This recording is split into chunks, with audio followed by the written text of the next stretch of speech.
Kamusta po kayo? Bago po ang lahat, first things first.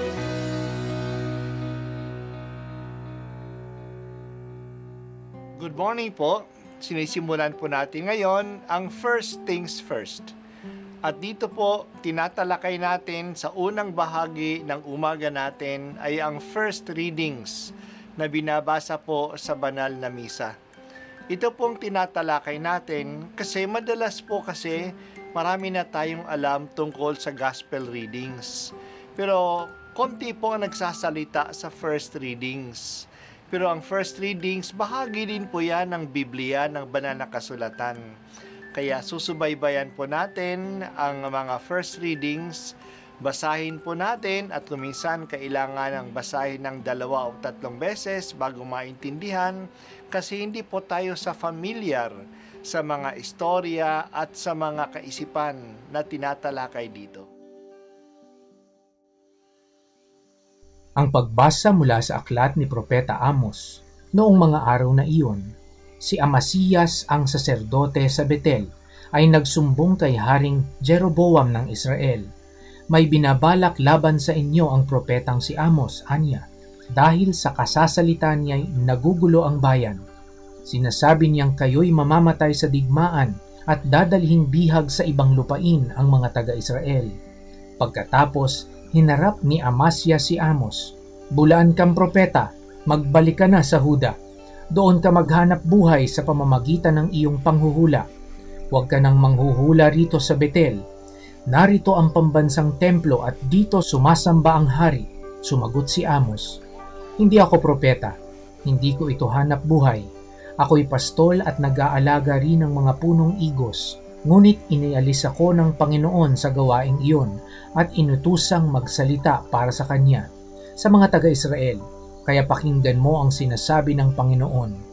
Pinatitigil mo akong manghula laban sa Israel at mga inapo ni Isaac.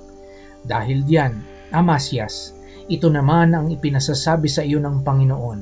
Ang asawa mo'y magiging isang masamang babae sa lungsod at masasawi sa larangan ng digmaan ang mga anak mo. Paghahati-hatian ng iba ang iyong lupain at ikaw ay mamamatay sa isang bayang di kumikilala sa Panginoon. Ang mga tag-Israel ay dadalhing bihag sa ibang lupain." Ang salita ng Diyos. Salamat sa Diyos. Si Amos ay nagsasalita sa dambana ng Diyos sa Bethel. Dito siya nagsasalita kasi pumupunta doon ang mga tao upang magsamba. Doon siya may audience. Doon din sumasamba si Haring Jeroboam ng Israel. Ang saserdote noon sa Bethel ay si Amasiyas. Sinumbong niya si Amos sa hari. Kasi sinasabi ni Amos na bilang parusa sa katigasan ng ulo nila, tatalunin sila ng mga kaaway. At si Haring Jeroboam mismo ay mamamatay sa digmaan at mabibihag ang mga Israelita. Sinabihan ng paring si Amasiyas si Amos na umalis na at bumalik na sa kanyang bayan. Hindi naman siya taga-kaharian ng Israel. Siya'y taga-kaharian ng Huda, doon sa lungsod ng Tekoa. Doon na lang siya manghula at maghanap buhay bilang propeta.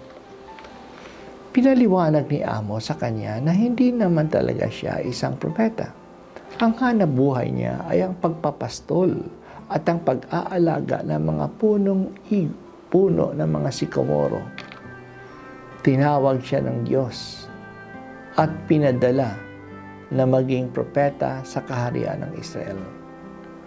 Ngayon, pinatatahimik siya ng saserdote ng dambana.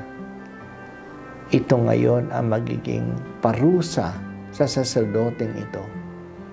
Mamamatay si Amasiyas sa isang dayuhang lugar. Mabibihag siya. Ang kanyang asawa ay na maiiwan sa lupain ito, pero magiging babaeng bayaran para lang mabuhay. Ang mga anak niya ay mamamatay sa digmaan. Ang buong bayan ay magiging bihag sa ibang lupain.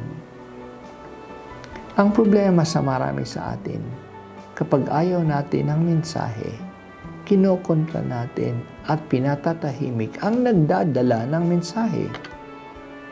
Bakit hindi natin pakinggan ang mensahe at magbago para hindi marinig ang panunuligsa at ang mga panawagan sa kanila? Pinapapatay ng ang mga radio broadcasters. Pinapakulong ang mga kritiko. Tinatakot ang mga nagsasalita. Sinisiraan ng mga trolls ang oposisyon. Yang mga reaksyon ng lahat ay may dictatorial tendencies. Pinapabagsak ang mga critics ng mga dictators. Pero mas maganda sanang pakinggan ang mga nagsasalita. Kung hindi naman totoo ang mga sinasabi nila, wala namang mawawala sa atin. Pero kung totoo ang kanilang sinasabi, lalabas at lalabas din ang katotohanan. Gustong patahimikin ni Amasiyas si Amos. Ngunit dahil sa ang mensahe ni Propeta Amos ay galing sa Diyos, totoo nga, sinalakay ng mga taga-Assyria ang kaharian ng Israel at ito ay pinabagsak noong taong 722 BC. Kasama ang pamilya ni Amasya ang napasama sa pag-atake at pagkabagsak ng kaharian. Kailan pa kami matututo, Panginoon, na ang pagpapaabot ng aming pagkakamali ay tanda ng iyong pag-ibig sa amin?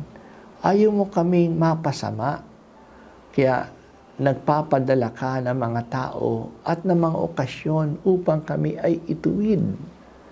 Turuan mo sana kaming makinig sa mga tumatawag sa amin. Tumatawag ng aming pansin upang kami ay magbago.